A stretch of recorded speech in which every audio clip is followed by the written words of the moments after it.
Hey everyone, there's two events going on right now. One of them is the Kraster Tales event. The way the Kraster Tales event works is that you need to collect all of these skull heads. You need at least 25 of them in order to access the event when it's officially released.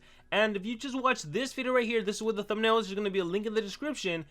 I'm going to show you a step-by-step guide. It's back when we had the Raw event. So literally all the events are the same. So you can just check out that guide and it'll help you kind of prepare how you have to do it, how you're going to have to do the logins, why you need a certain amount of gems. The second thing going on is we have the Xiron, Ruby the Xiron challenge. So just check out my video on Xiron the Emerald, and that video can help you out in order to get Xiron the Ruby, because I could make another video, but it's essentially the same thing.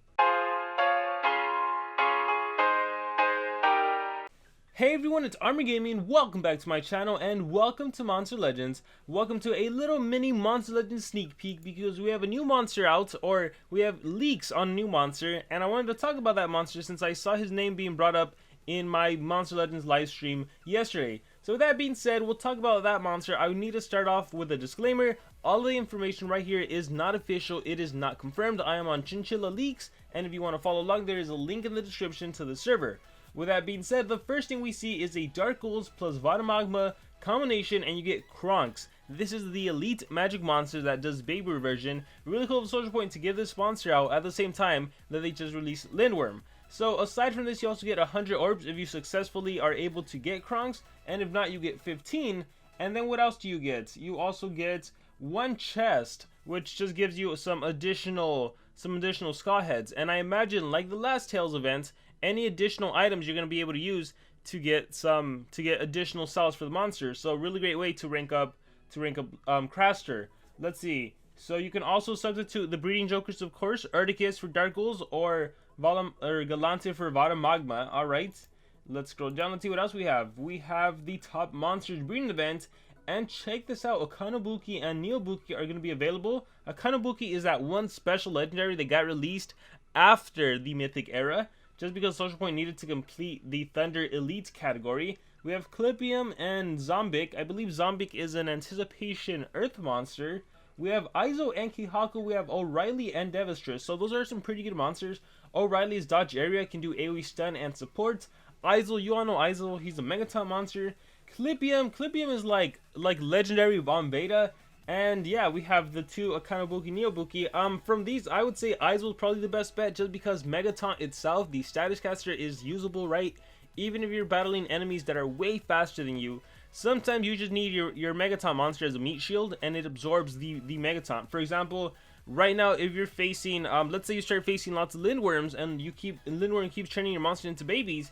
If you have Aizo on your team, then Aizo's going to absorb the baby version. Most likely, you're not going to get OTK'd by that skill. And so you'll transform into a baby, and then you absorb the attack, and then your allies are able to attack. So that's why Megaton in itself, it's a good mechanic to counter like really fast bases.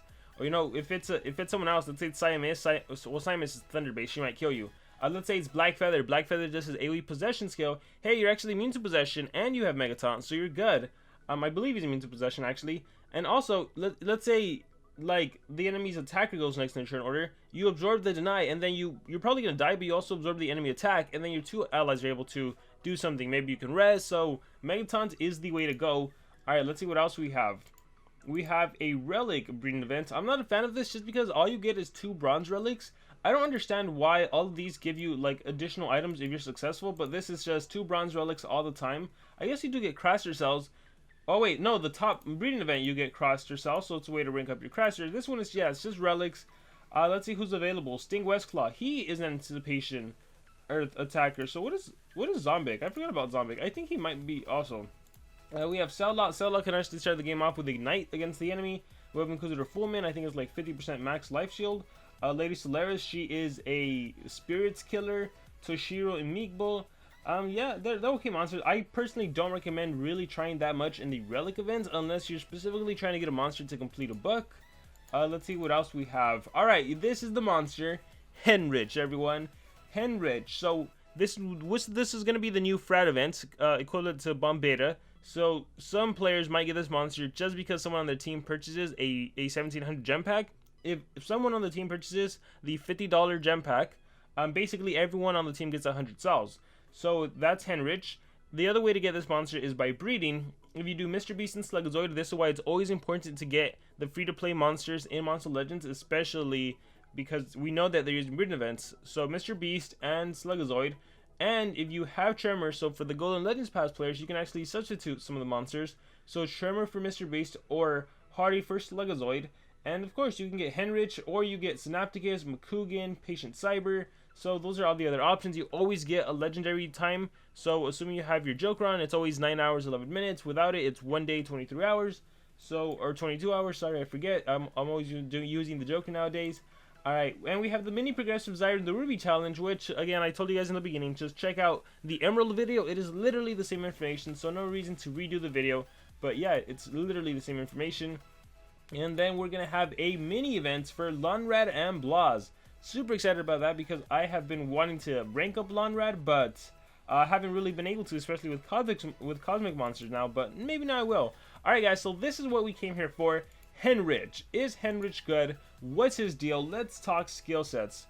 So, support the Indies deals low thunder damage to all enemies, apply shock to all enemies. Okay, we got ourselves a thunder monster. AoE shock. Hot Coffee Stir deals moderate fire damage, applies burn and daze. So we have a fire attack, we have a thunder attack. This one shocks, this is burn and daze. Accuracy reduction and DOT. Low thunder damage and daze. Another daze skill, rolling like a hedgehog. Good Morning Peeps deals moderate thunder damage to an enemy, applies shock. Another shock skill. 1 versus 1 rescheduled. Deals low special damage, activates all cooldowns. We have our AoE CDA monster. So this monster is...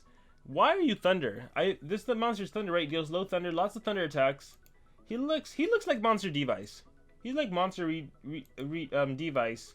Trying to replace Siamis with CDA. On par, I guess, with that of Kodama. I guess it's gonna be who's faster. Trait-wise, although Kodama can actually block Resurrection, which is really helpful. But yeah, CDA. So CDA and Dot so far. Deals moderate water damage, applies freeze twice. Finally, we have a freeze monster. Finally, you know how many monsters have been released that had a freeze immunity, and it's like, well, this isn't relevant right now. But now we have singular freeze, and it's actually double freeze. Cool. So yeah, going back to my comment on Siamis, Siamis does AoE CDA and double possession. This monster does double freeze. So you got your CDA, you got your double freeze, burn to an enemy, shock and freeze, another freeze skill. So you have 2 single freeze skills. This freeze skill does shock and burn. I like that. That is, shock and freeze. They're low DOTs as well because they deal a little damage. All the shocking is also anti-extra turn. So, for example, if there's an enemy monster you do not want to get an extra turn and you're battling Lindworm, you shock the enemy monster who you don't want to get a turn in. So if the AI is dumb enough to turn transfer into that monster, it wouldn't work. Or, you know, yeah, so that's how that works. So burn, shock, freeze. I would probably run these 3 skills. And for my last and final skill, I'd go with the AoE. The AoE burn and daze. Oh wait, no, this is singular. The singular burn and daze. Because it's just days. Because yeah, I'd rather like single target whoever I need to. So, interesting. I wonder what is. Why do I feel like he's gonna have precision, like the status caster precision or increased accuracy, kind of like Siamis is at rank 3. So I guess we'll see. So right now it just looks like a simple CDA monster. I think the relics are really gonna determine usability on this monster. If it could hold a King of Atlantis, that'd be amazing. I don't see this monster holding a King of Atlantis just based on the monster design. I don't see this monster holding a sword. Maybe an armor. I don't know, it's hard with this monster. I don't know, Soldier Boy has been given essence. If he was to get an essence, he would like become really, really good.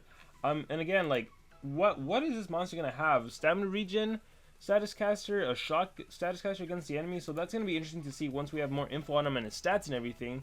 And then let's see the ultimate. No Bueno Senor deals moderate thunder damage, activates cooldowns, mega freeze, and burn. Yeah, so just like Siamis, except I don't know if Siamis does AoE bleed. This is AoE burn. So I like the monster. It's pretty straightforward CDA. Once again, we just got Lindworm. Lindworm has cooldown immunity, so that cooldown immunity is becoming more powerful. But overall, I like Henritch just based on the stats. I really like Henritch, guys. Let me know in the comments below what you guys think about him. And also, Xiron the Ruby challenge is underway. Remember, just check out my video, link in the description. I'll also do a pinned comment, and that video can help you out to get Xiron the Ruby, or at least maximize cells.